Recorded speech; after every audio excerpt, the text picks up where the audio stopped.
Hi everybody, and this is Dr. Tufel. We are in the class of major literary movements.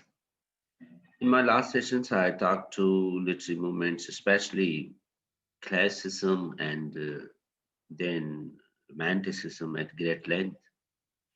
In today's class, we will talk about realism as a literary movement, how it came into emergence, what were the conditions, circumstances which paved the way for this movement.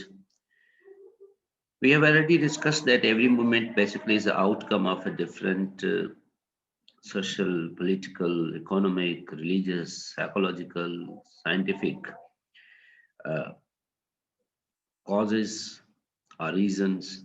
These fields actually pave the way for the new movements and new ideas come into emergence, and then they affect and influence every walk of life, so as well as the every field of studies. When we talk about realism started in mid 19th century. It is a cultural movement that had its roots in France, later on spread all over that. Realism it is not only in the field of literature, but it also in the art and literature. Actually, realism, when it is obvious from its name that they tried to depict the realistic things in the literature as well as in art, may it be music and painting, etc. So before that, the things means look at the initial literatures. It is pretty dominated by supernatural elements. They are not based on reality, and this after up to Chaucer, you find that these things are dominant in literature. When you enter the age of Chaucer, you realize that yes, now he is the man who's going to change the lens, and he's going to talk about people, human life, human problem, human issues, and they are not discussing these fairy tale stories and the dragons and serpent and other type of weird characters. They are not the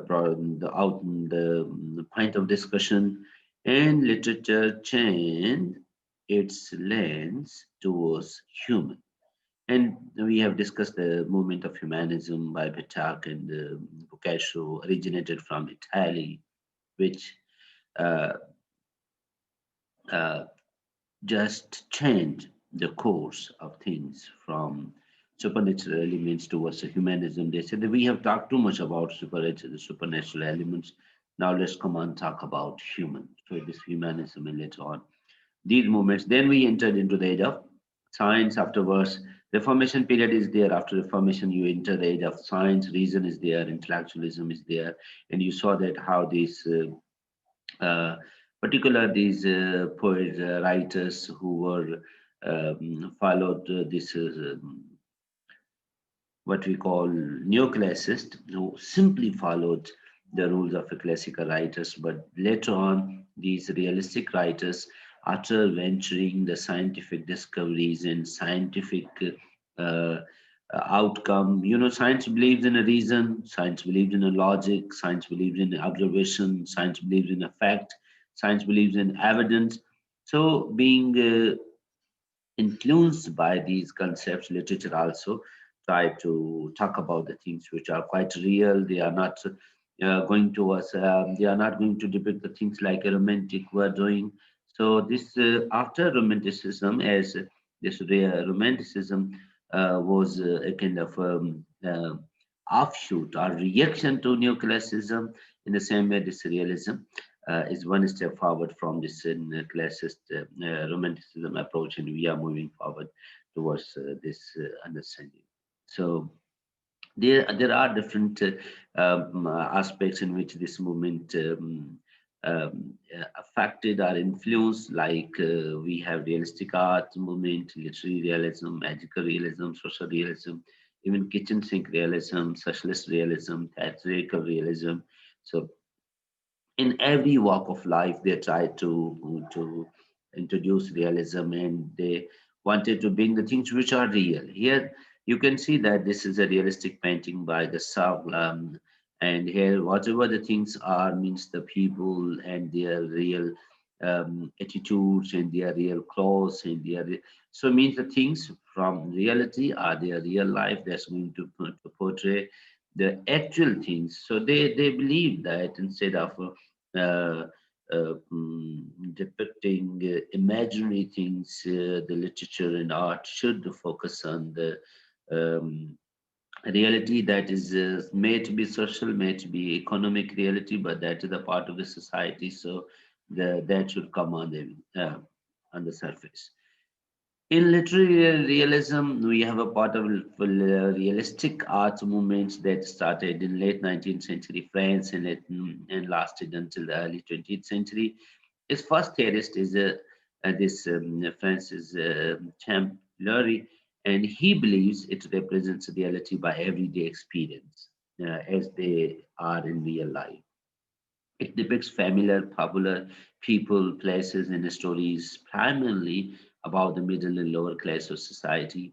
So here they are talking about this lower and middle class, the society, the way the people are living, their issues, their problem, and these problems may belong to socio-economic or religious and cultural domains, but they are trying to depict and portray these aspects of social reality. The roots of literary realism lie in France, and later on it's a move towards other things. And there are there's a list of these all very famous writers who just contributed towards this realism, may it be from Gustave Flaubert, or may it be Dean Holds, or Stendhals, or Honor de Glass, and Leo Tolstoy. So these are the different writers from different countries, not only English but Russia and France and other part of Europe who contributed in this literary realism. Magical realism basically is a type of realism that blurs the lines between the fantasy and the reality, and somehow this Harry Potter's in the recent periods, this 100 Years of a Solitude by Gabriel Garcia Marquez. These books they refer to this magic realism where you find the things are real but they look like a magical. So this is a kind of a fine uh, line that goes between fantasy and reality. This goes with social realism. It is an international art movement that includes the work of painters, or printmakers, or photographers, or filmmakers who draw attention to the everyday conditions of the working class, of the poor, and who are critical of the social structures that maintains these conditions. So the social realism is also going to portray the problem, the issues of a common man and how they live life in their society, what the challenges they face like that. Okay, and this the work is very Les Miserables by Victor Hugo is a social novel about the class, and it shows that how the social reality is there. Then there's a kitchen sink realism, in which also known as the kitchen sink drama. Okay, this in this term they coined to describe the British cultural movements that developed in the late 1950s and 60 in theaters, art, and novels, films, and television play.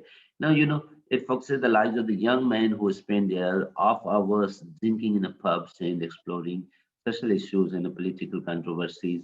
So this realism was not that much grand or that much unique or that much comprehensive in its presentation, but it only focused the limited aspect of realism. So they call it the kitchen sink realism, where they are going to focus these limited aspects of the youth and their life and their attitude, etc. So the next, okay, other realistic movements, we have socialist realist movements, satirical realist movements, and they also try to portray the social and other aspects of humans' life. And but as the dominant idea is there, they believe the life is there, and these are the main philosophers who they contributed towards this maybe philosophical realism. This is tangential realism, conceptualist realism, dialectical realism, hermeneutic realism. So these Wiggins and Hacking and Heidegger and Bard, okay, these are the different philosophers. They contributed how reality could be understood. So these things would fall into the domain of a philosophy.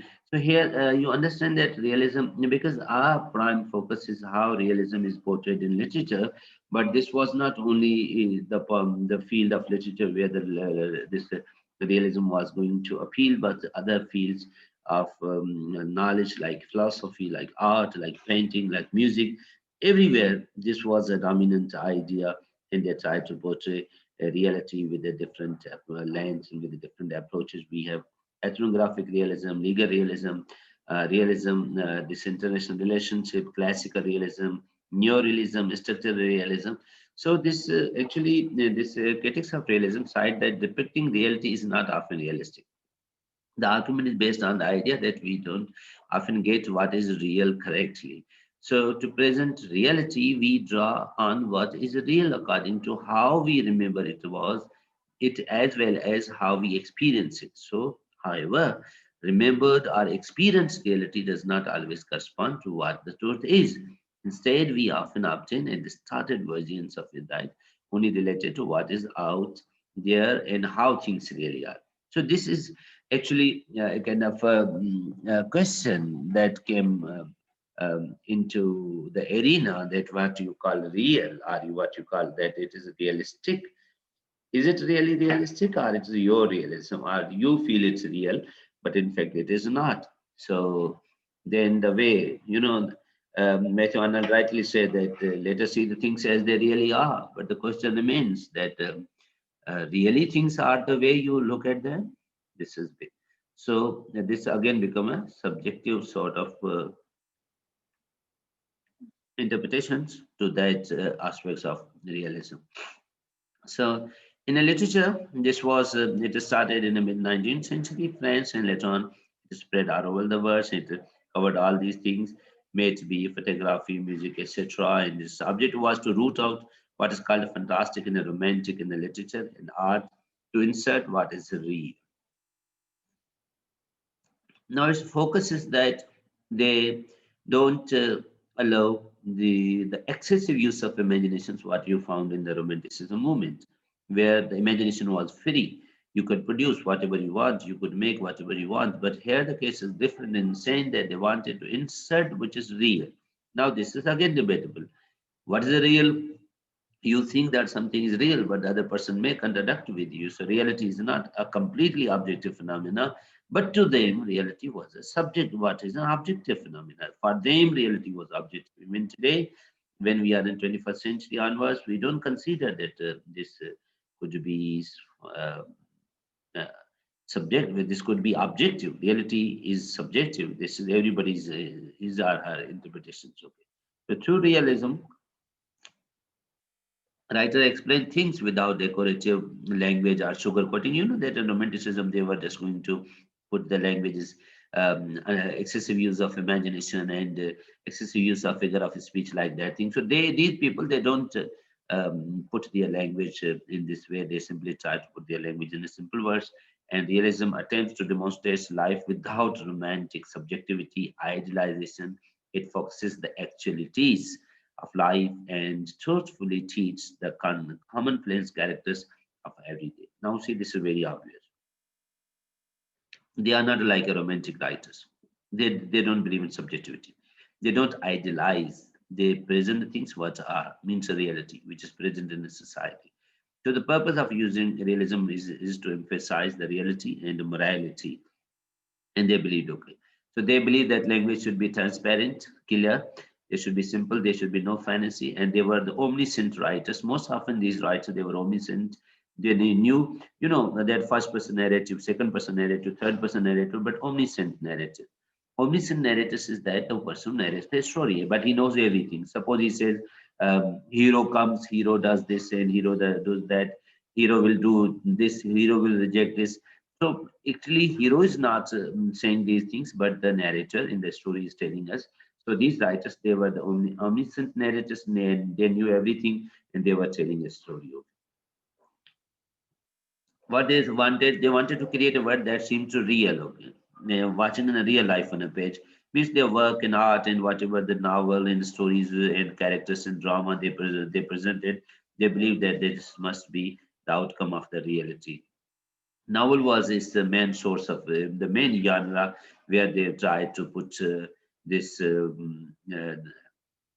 the attributions of a realism, and this contributed was the rise in realism. And almost the characters they took, they were describing and analyzing and dramatizing personalities. And these writers, they dig deep into the characters' psychologies and dig into their motivations, actions, emotions, the life and society and the world they were living. So means here they try to portray the characters from the with a realistic lens,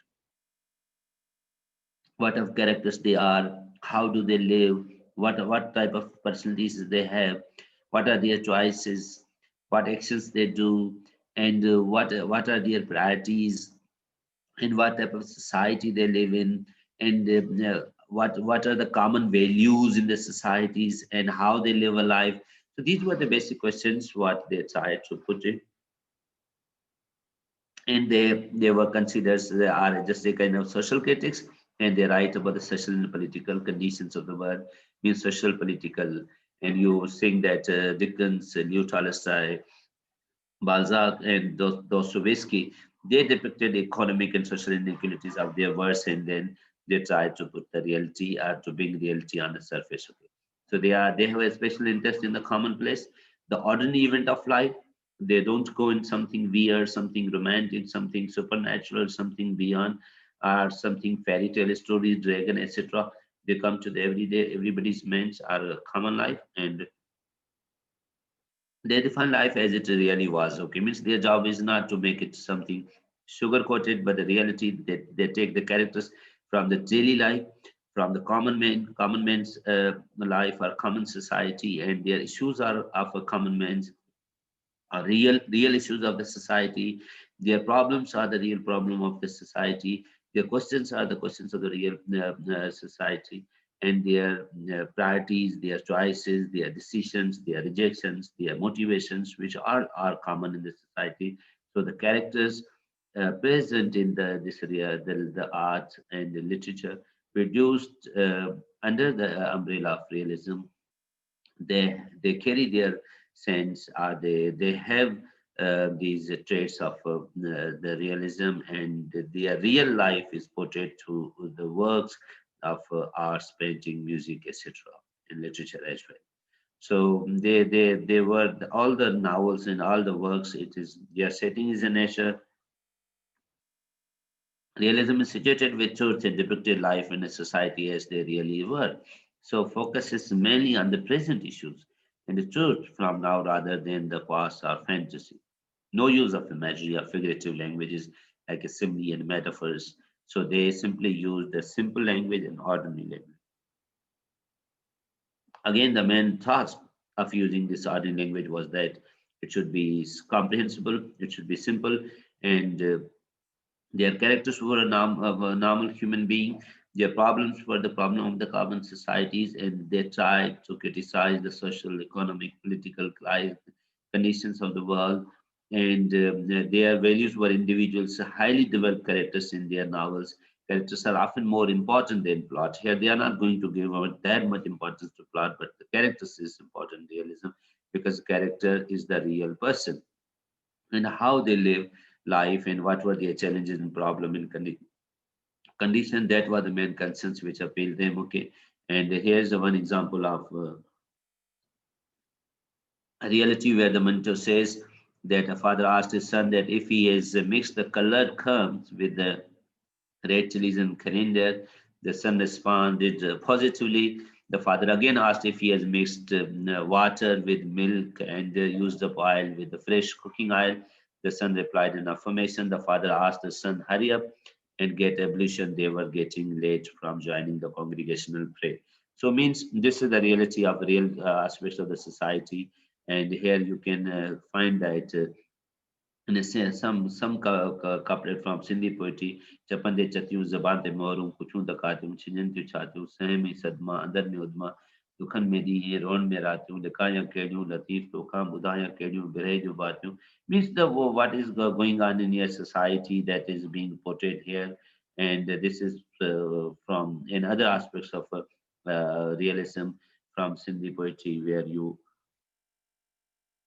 find this आसी ज़मीनी ओ मोज़न थोरो आस्ते हिन मस्जिद जे पासे में के पोरे जाके पेट बुखिया मसाणे आहिनि ॿार सुता ॾिस ॿार मतां को पए जागी ऐं पंहिंजी ठरियल चुल्ह ॾिसी कंहिंजी दिलि जो पइजी झुरी ओ मोज़िन थोरो आहिस्ते ॾिस दूर किथे के मिल मंझां आवाज़ अचे पियो घिंड जो ऐं दूंहों भरे चिमनी जो पियो मूंखे पंहिंजे तरफ़ छिके ही घिंड मुक़दस आ मूं लाइ जो मुंहिंजी बुख मिटाए थो ऐं पंहिंजी चुल्ह ॿारनि लाइ मां चिंग वठां थो चिमनी खां तूं पालियल मन ऐं सलवा जो ही ॻाल्हि किथे थो तूं सम्झी आंदनि जे हिन शोरो गुल में आवाज अज़ां आ बेमाना.